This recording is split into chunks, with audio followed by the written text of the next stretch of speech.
If you own lakefront property or you're planning to buy or build, a dock isn't just a convenience. It's a major investment that can impact your property's usability, maintenance costs, and resale value.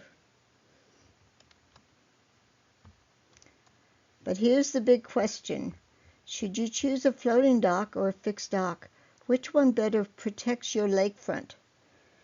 Investment. In this video, we'll break down the pros, cons, costs, maintenance, and long-term value of each option so you can make the smartest choice for your waterfront property.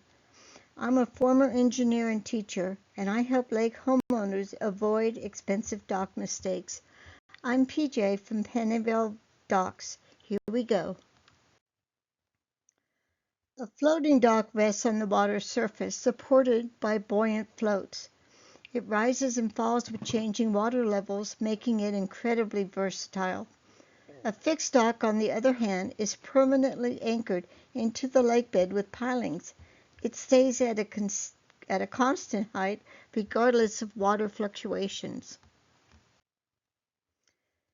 Performances in changing water levels. This is where floating docks truly shine because they move with the water. Floating docks maintain consistent usability during droughts, floods, and seasonal fluctuations. Fixed docks can become too high or too low when water levels change dramatically, making boat access more difficult. The best choice for lakes with fluctuating water levels would be the floating dock. Stable water levels year-round would be the fixed dock.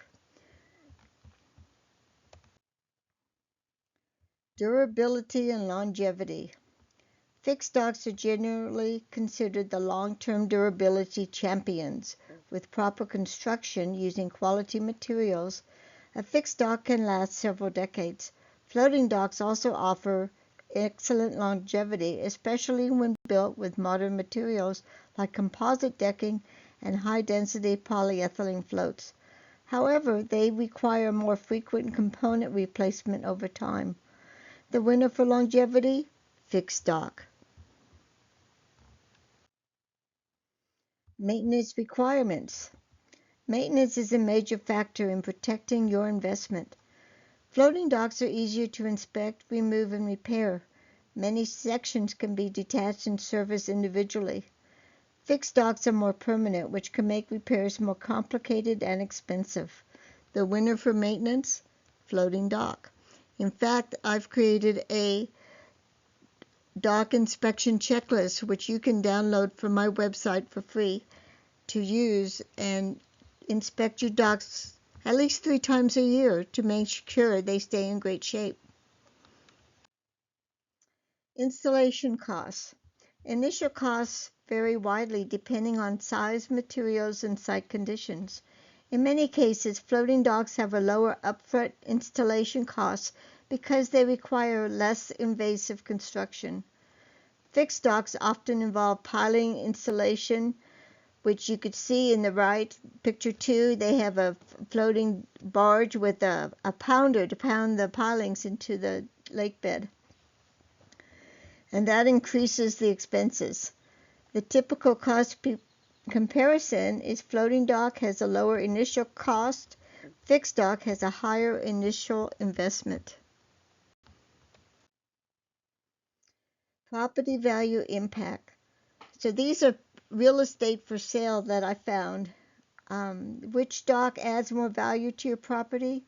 The answer depends on your lake conditions and buyer expectations.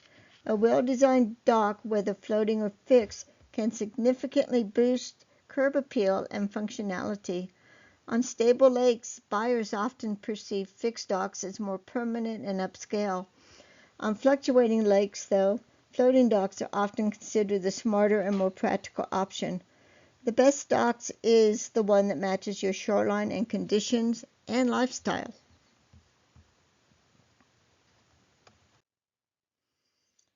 Both floating and fixed docks can be excellent investments when chosen for the right reasons and the right conditions. Floating docks offer flexibility, adaptability, and easier maintenance. Fixed docks provide unmatched stability, longevity, and a classic waterfront look. The smartest choice is the one that protects your property, fits your lifestyle, and enhances your lakefront investment for years to come. Which dock do you prefer, floating or fixed?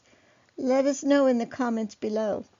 If you found this video helpful, be sure to subscribe, like, and hit the notification bell for more expert waterfront property tips.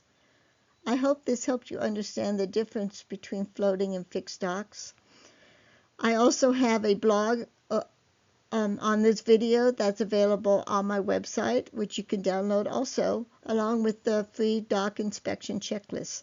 So the website is right here below, and it's also listed in YouTube. And I'll see you in the next video.